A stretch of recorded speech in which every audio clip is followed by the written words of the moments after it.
oro mai ki Tahiti Nui, oro mai e te whānau, oro mai e te taeake, tūro oro mai. Tūro means welcome. Welcome, friends. Welcome to the National Geographic Resolution. We welcome you into the realm of the spiritual place, French Polynesia, Tahiti Nui. But when you leave, you will leave as family, because you will experience the joy, you will experience the sorrow, you will experience what we have to share with you. Tūro, tūro.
Today is our first day in the South Pacific here in Polynesia. We are on the island of Moorea, and we had this opportunity to walk through this gorgeous primeval forest with huge ferns, giant trees. We got to learn about the history of some of the first settlers here in Polynesia. There are a number of temples and places where people lived, and you can see the sort of remnants of those throughout this forest habitat. So someone that is going to have a patio or a porch out in front of his house is someone of high ranking. So this would have been a site of a high ranking individual in this commune.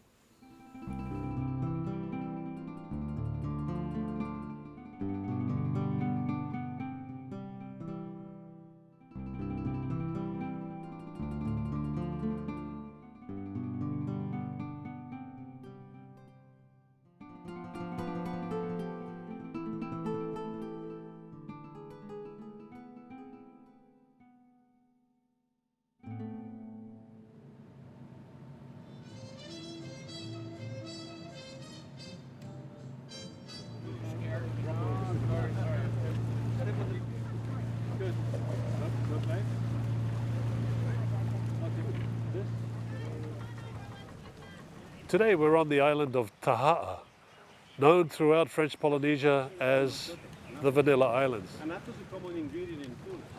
We're visiting this vanilla plantation that is family owned, and it's a business that pulls in all the vanilla supplies from around the island of Taha'a. They bring it to this plantation and processing place where they pick out all the good vanilla to be used and exported. Then they pick out the next level of vanilla that they use to break down into powders and into pastes that they can sell and put out on the market. Do you see the roots on the plant? They're fixed by themselves on the hose, but don't kill it. Vanilla is not a parasite plant.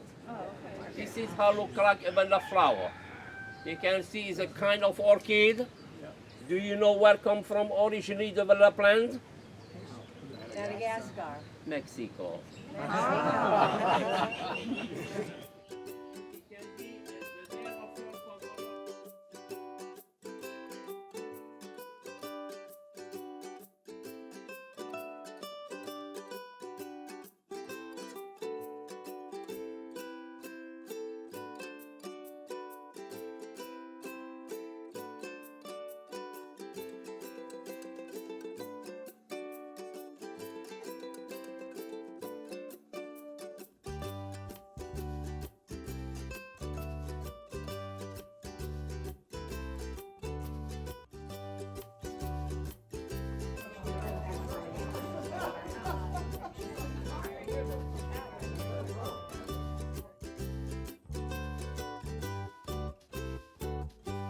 Tapu tapu atea no te pō.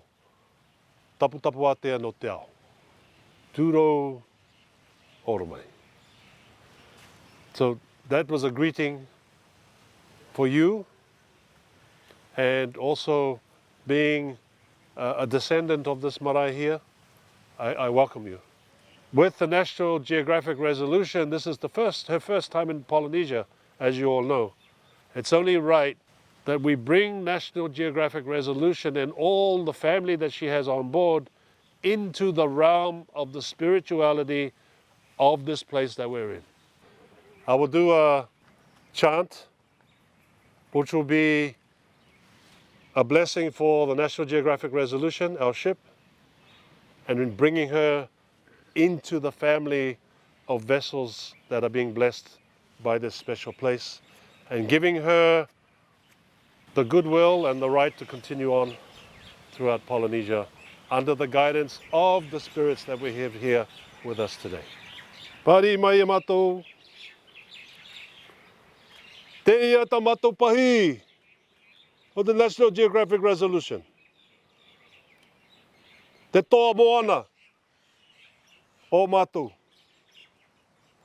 Te toa moana o Lindblad expedition. Te toa moana o te ao mā ohi. Te haretu nei, te arofa i a otu. Tumu e kapu. Tumu e kapu. Kapurunga. Kapuraro. Kapu tote moana nui a hiva. Ie koko! Tapu tapu atea. The significance to all of Polynesia is so huge.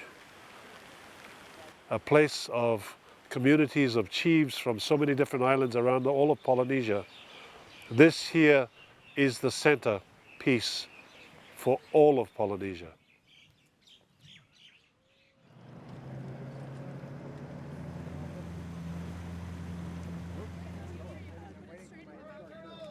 Your Honor, we find ourselves in Wahine Island, one of the most important, or the second island in vanilla production here in French Polynesia. We're gonna take an interesting ride on a local bus that will take us basically to all sacred areas that we're planning to visit today. So this is known as the Rebel Island. And it still has a reputation for people that are very giving and kind, but don't tread on me. The banyans coming out of the left side, it's where they put the images of the ancestors, and just like Easter Island, or the Marquesas, or Hawaii, it's called an ahu. Here, it's a marae, and there's the altar that's called an ahu. So the images of the ancestors here weren't huge stone statues like on Rapa Nui or Easter Island. They were smaller and carved from wood. And we're also going to have this great opportunity to visit the Polynesian Museum that stands in this little place. The story was based mostly on linguistics. 1,000 years ago, you've got French Polynesia, the Cook Islands between here and Hawaii, 900 years ago, Easter Island. Then 750 years ago, leaving canoes on Raiatea, people went and settled New Zealand. And they became the Maoris, right? One of our last stops will basically be to visit the interesting blue-eye freshwater eels that are normally over this area. Well, yeah, the eels are hiding under the cement wall in a cavern, so I'm trying to get them to come out here with the fish. You can see the little fish swimming around, which is what they would be eating if they weren't, well, pretty much domesticated. I don't think they even bother with those fish. But look, normally the eels live in rivers. They hunt small fish, shrimp. They'll eat larvae, dragonflies, bugs, whatever. Sometimes you can tell they're super hungry and they're all fighting over the fish, and sometimes they're barely moving. What day is it today? Friday?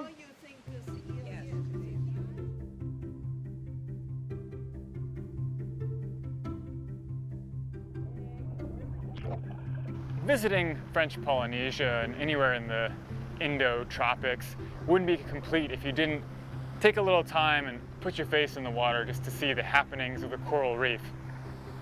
It's an incredibly unique structure. Coral reefs comprise a very small part of the marine ecosystem, less than 1%, but they account for a massive proportion of the biodiversity of marine life worldwide.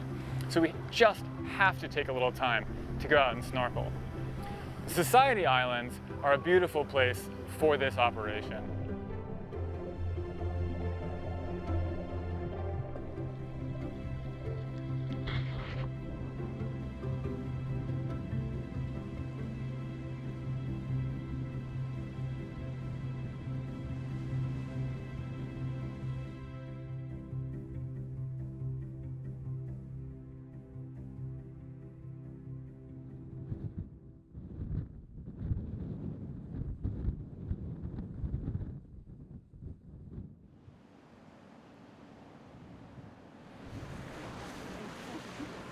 Today we're visiting the island of Makatea. We just left the Society Islands and now we're entering into the Tuamotu archipelago, where we will spend many days exploring the area. Makatea is a very special island. This is an uplifted coral atoll, one of the few in the world. That's so pretty. I'll try to get some background. Makatea was at one point a phosphate mine. For 60 years they exploited this island. When it wasn't economically feasible anymore, they just stopped. And in less than 2 months, from 3,000 people that were living here, it went down to 100. The contract that they had before, that's for 90 years operation, from 1906 to 1996. But it stops in 66. Why? Just because all the qualified labor and the army need those people to follow them, to set up The nuclear power plant. yeah, the nuclear, you know.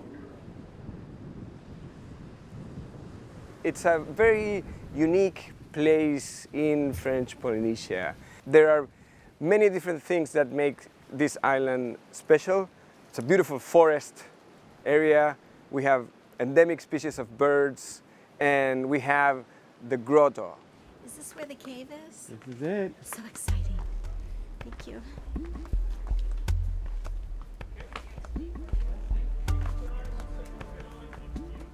The name Makatea actually has a linkage to the fresh water source that you can find here. The rock, the coral rock left behind is so porous that it just permeates.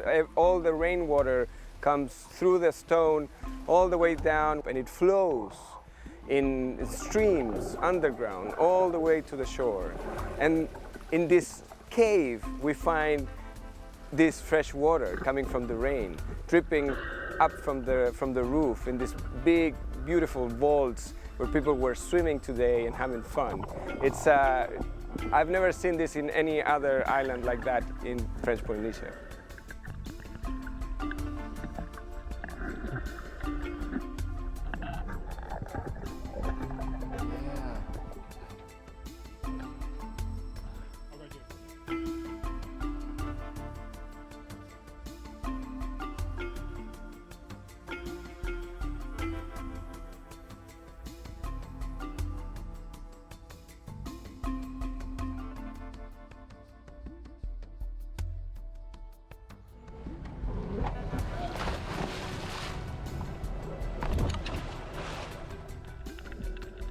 The uplifted coral reef of Makatea is an incredibly beautiful place to go on land, but that coral reef still exists and thrives underwater.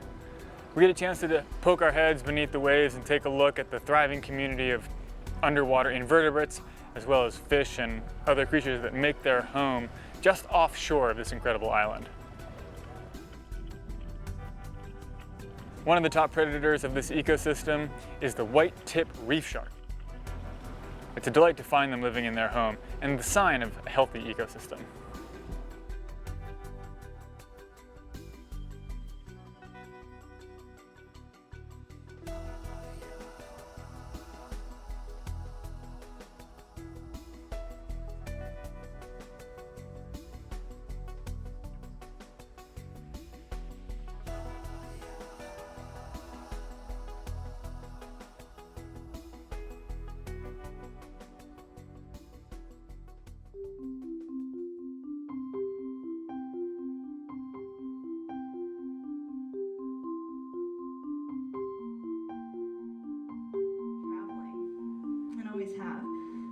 so one day, the editors were all standing in their office. There were 3 photo editors at the time, and they all realized they were looking for somebody to shoot a story in Canada.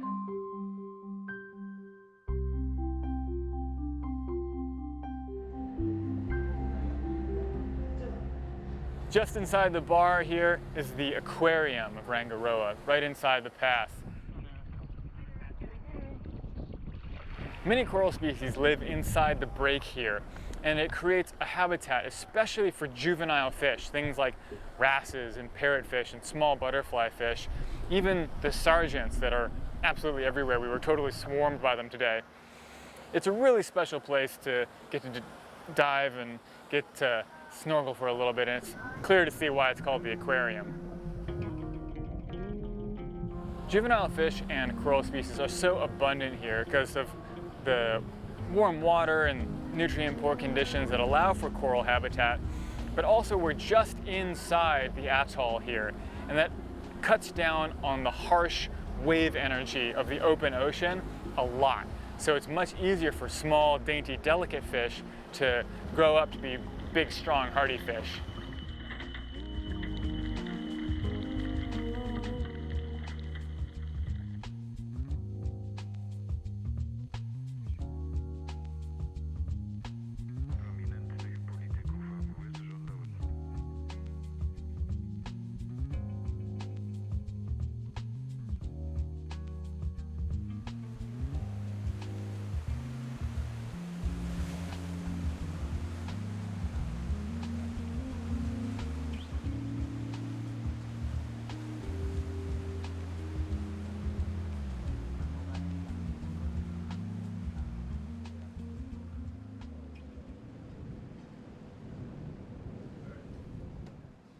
Yes, because I'm just thinking, Sam, if we have them there and something happens to them. Your Honor, this is the National Geographic on 16. Go ahead.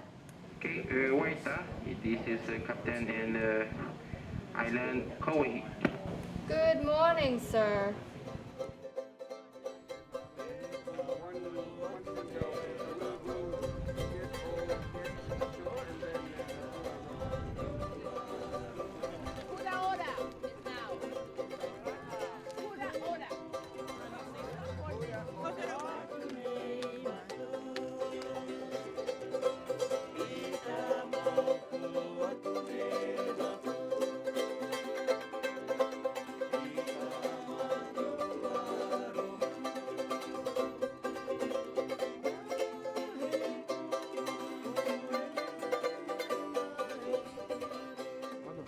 This is our first time ever in Kauai. Je suis ici avec Riri Fatou. I'm here with Riri Fatou. And he was born on this island, has lived here his whole life. Kauai, c'est un bateau qui est en train de pêcher. So this island is Kauai, and that means like a boat that is fishing.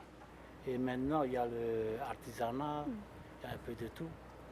So people make their living here from copra, which is dried coconut, and that's really the mainstay of the economy. Really, most people make all of their money from copra. Breaking open the coconuts to get them ready to dry, because a common livelihood for people on these islands is to be copra culture, meaning that they live and they make their money from drying the coconut. On l'empile, hein, à chaque fois. Pour le temps. Si le soleil est bon, ben... But of course, they'll also fish a little bit, and then now more and more there's some artisan work and a little bit of everything. Je suis né ici, j'ai été à l'école ici, j'ai grandi ici. So everyone here is kind of family, and they're all related to each other. On est parti à Makemo. Mon grand-père est de Makemo. So I was born here, I grew up here, I went to school here. I went to school here until I left for Makemu with my grandparents. My grandfather was from Makemu, so we had to go there so I could keep going to school.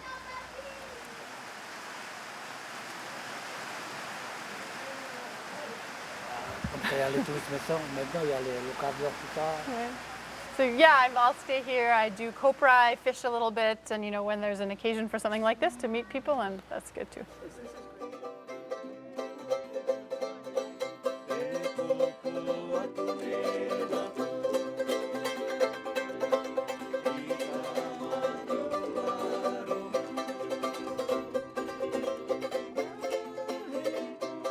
This is really gorgeous. You know, at home you couldn't even get it, and this is like manna from heaven, better than anything.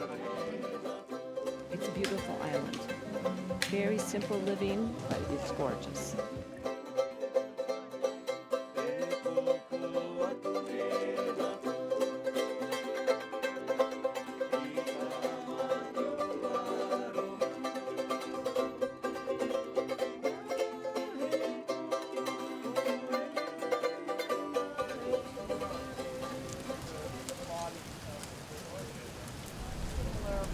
This is the first time Lindblad has ever come here, and this is just amazing, to Kanuehi. The people are very friendly, welcoming us, and to be the first full cruise ship, first time for Lindblad, it's so exciting, and it's an honor, and it's very interesting to visit this place and meet the people here.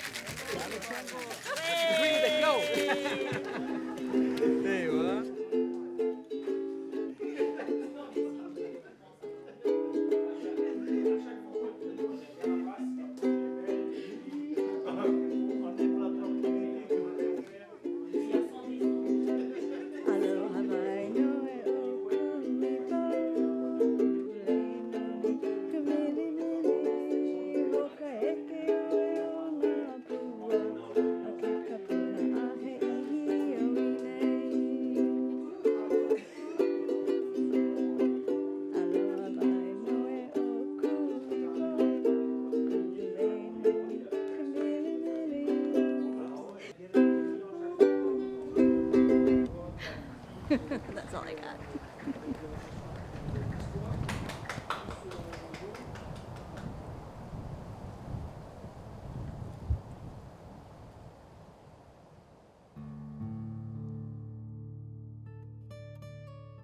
Today we found ourselves in Tahanea.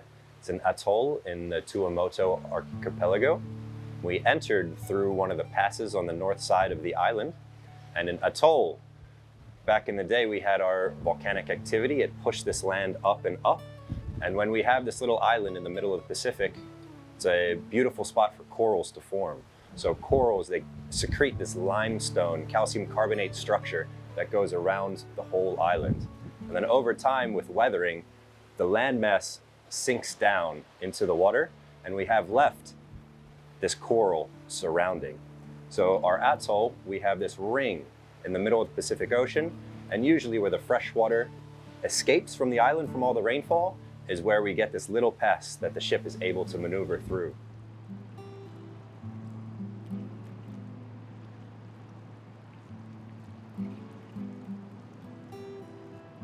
So we found ourselves inside the atoll, and then, believe it or not, we had a beautiful snorkel spot that we could set up 2 Zodiacs with a platform.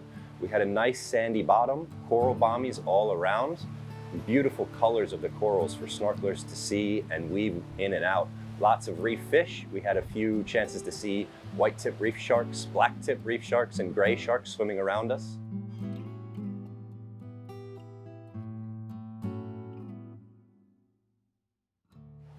And we found ourselves enjoying these beautiful corals, beautiful reef fish, some megafauna to see, playing all around us. It's just another beautiful day in paradise.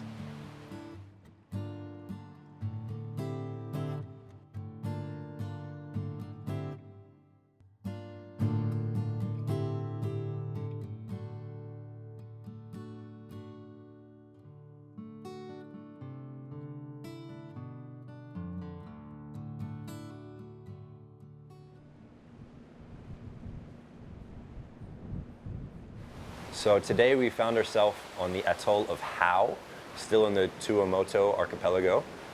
We positioned the ship just outside of the atoll, and with our Zodiacs we were able to maneuver through the pass onto the inside of the atoll. And with the outgoing tide this morning, you had a 3 to 4 knot current rushing from the inside to the outside. And once we were in there, with the wind rushing from the southeast, we were able to find a nice little cove where we could set up our snorkel operations. The water was super clear, about 40 to 50 meter visibility, and we have these coral structures. The way that they're made, these hard corals, is they secrete their limestone skeleton, and they build themselves up and around. So we had these beautiful bommies to swim around, reef fish engulfing almost the whole coral bommies. And with the water clarity, it was certainly something special and something guests will definitely remember.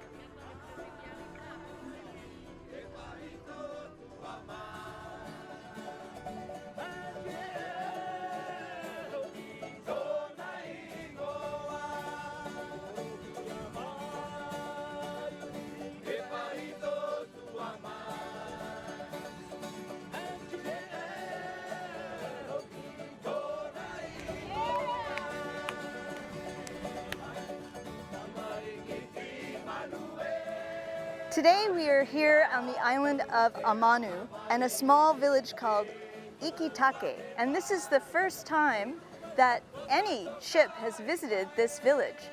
There are about 155 people who live here, and when we arrived they welcomed us with this beautiful song, traditional musical instruments, wonderful flower leis that they made by hand.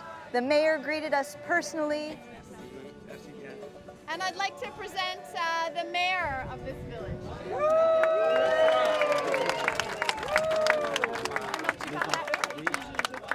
Les enfants vont vous accompagner et arriver là-bas, je vais faire le discours. Okay, so the children are going to accompany you into the village, and when we get there, I will explain, I will give a speech, and I will welcome you to the village. And then they walked us through their village, which was beautiful. We came here and they offered us this incredible spread of their local food, which was delicious. Some things like coconut and fish cakes and coconut candy and those sorts of things. They offered us coconut milk served in the coconuts, which was absolutely delightful. They have been more than welcoming, and we are very excited to have this opportunity to visit this island here in the Tuamotus. We are here to give you a very good welcome to our place. Nous tenons à remercier spécialement Monsieur Sven de vous avoir envoyé chez nous. We'd also like to thank Mr. Sven Lindblad for sending you to us.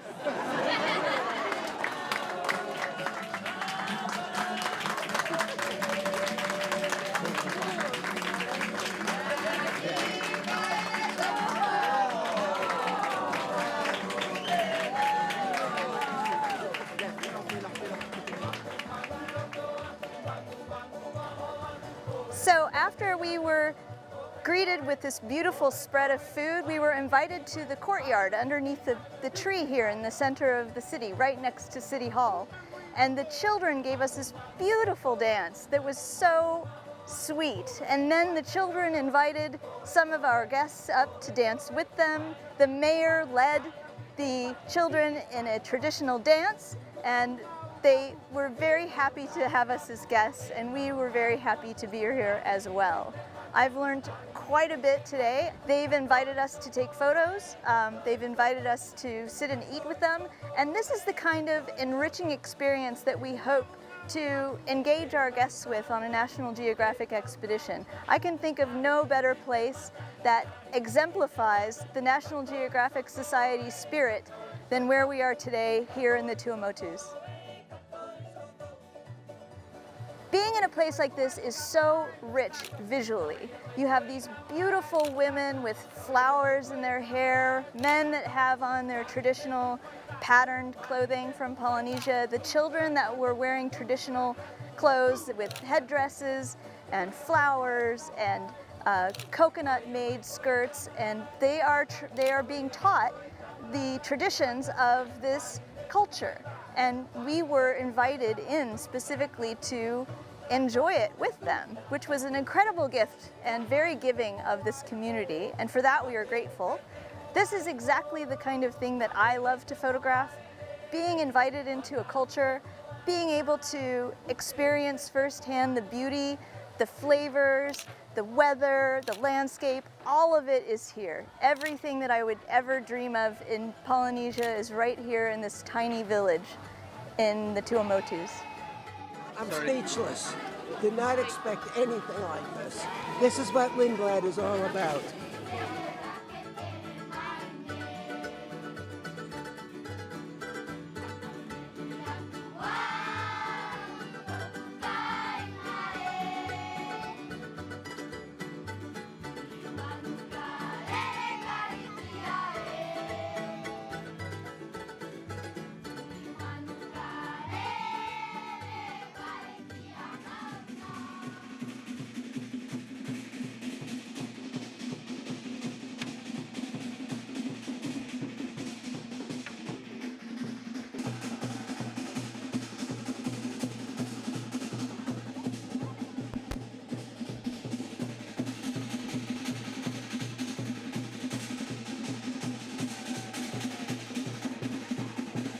We spent the day in the Gambier Islands. This is a tight-knit group of volcanic islands located just off the southeastern end of the Tuamotu archipelago.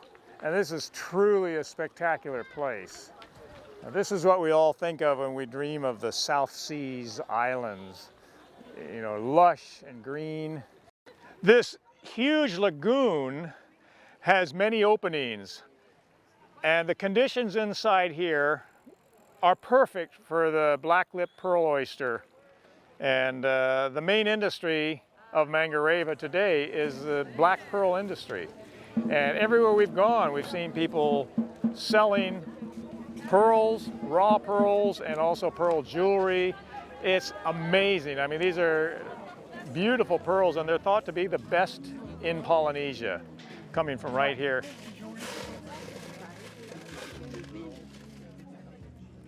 The Polynesians have lived here for at least 1,000 years. Nothing much happened as far as we know here until the middle 1800s. In 1834, 3 priests from the Society of the Sacred Hearts came here from Valparaiso and managed to gain control after they converted the king to Christianity, and thus began a stretch of history unlike any other in Polynesia. He is sometimes referred to as the mad priest. He convinced the king to get his people to do construction around here, the likes of which had never been seen before in Polynesia, including the great cathedral, as we call it today.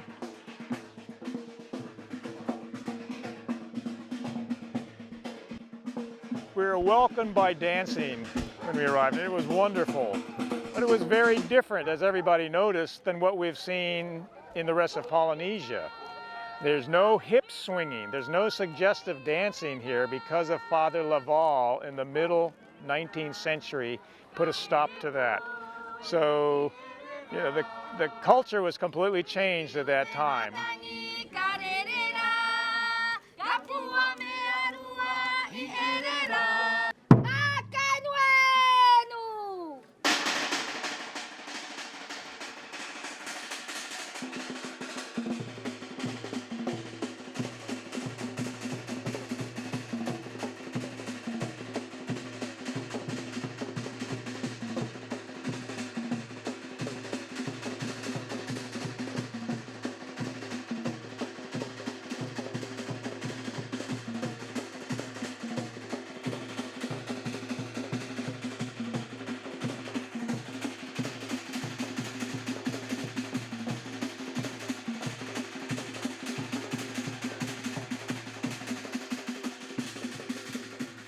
And another thing that happened was the introduction of tuberculosis and the heavy workload that the people had, and changing clothing and loss of culture and religion and everything. The population plummeted from 9,000 with his arrival to just a few hundred.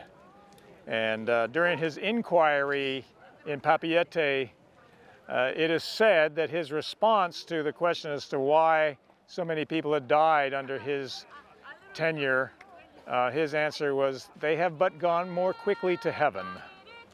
Pretty amazing to think of that. And one historian described this as the death of a people. with the coming of the Christian missionaries.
Well, we made it to Pitcairn Island.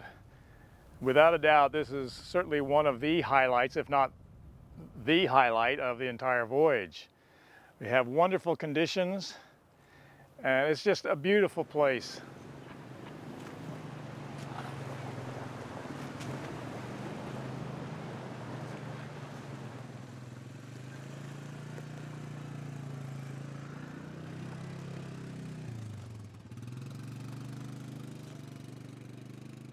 Now, this island is extremely isolated. Along with Easter Island, which is our destination, this is one of the most isolated inhabited places on Earth. As I look around, I'm just awestruck by the green, the lushness, the richness of this place. And it also has the richness of history. When it was first discovered and charted in 1765 or something like that, it was mischarted. They missed the longitude by several degrees. Everybody knows about the famous mutiny on the Bounty and how the mutineers and their Tahitian companions finally found this place. And when they came ashore, they found it was perfect for their habitation because Polynesians had lived here up until about 300 years before they came. And so it was already made habitable with breadfruit trees and banana trees and papaya trees and coconuts and everything they could possibly need for survival.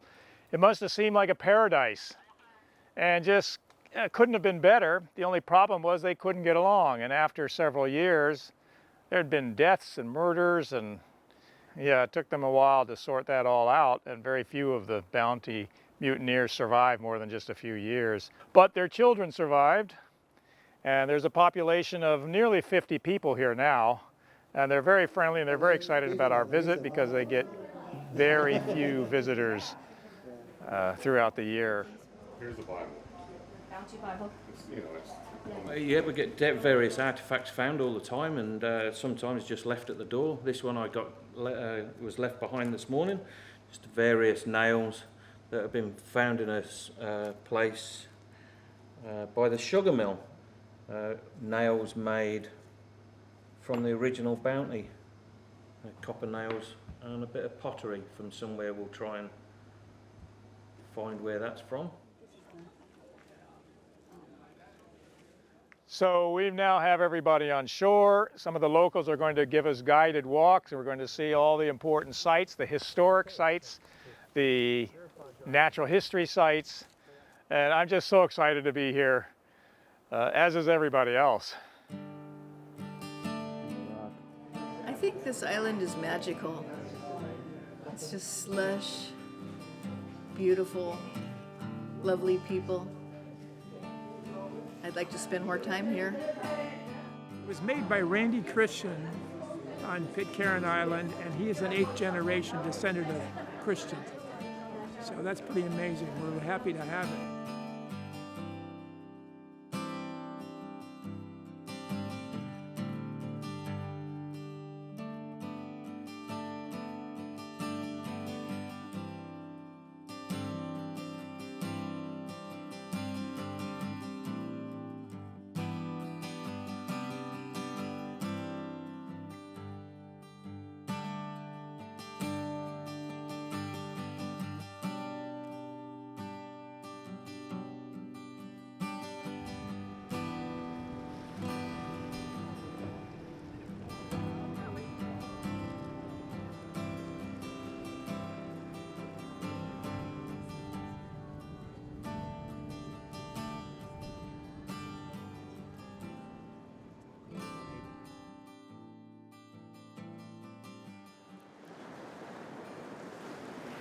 Today is our last day on land in this wonderful explorations of the South Pacific.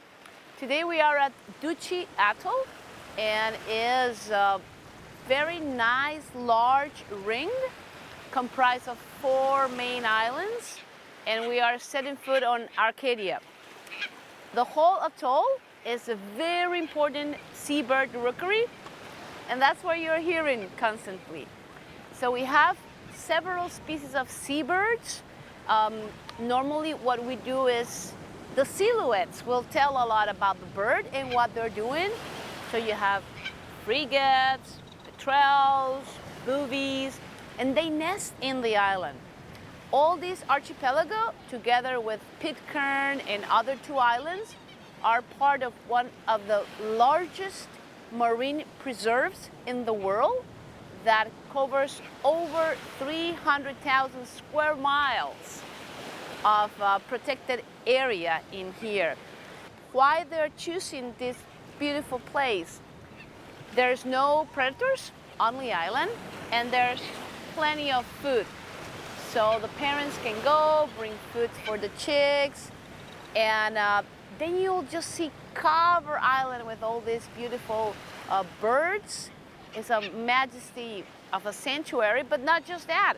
The ocean water is well full of an incredible array of fish life, ranging from Titan triggerfish to sharks. So this place is definitely the best way to wrap a whole archipelago walk through to South Pacific. It's pretty cool. There's a lot more stuff than I expected.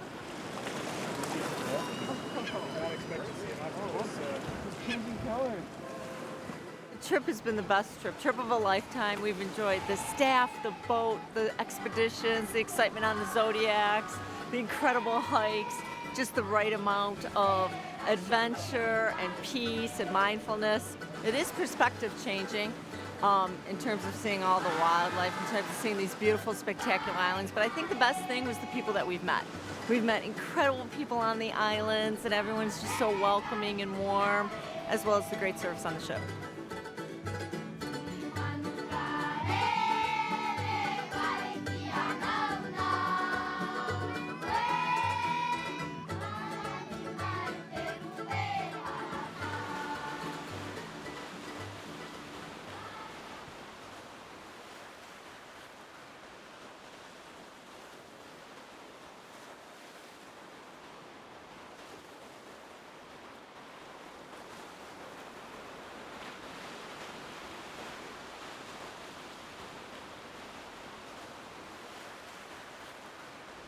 Easter Island is very significant because it's the most isolated, inhabitable place on Earth. And people found this place probably in the 10th or 11th century and lived in isolation for hundreds of years. We now feel fairly confident that Polynesians arrived here probably in the 9th century earliest.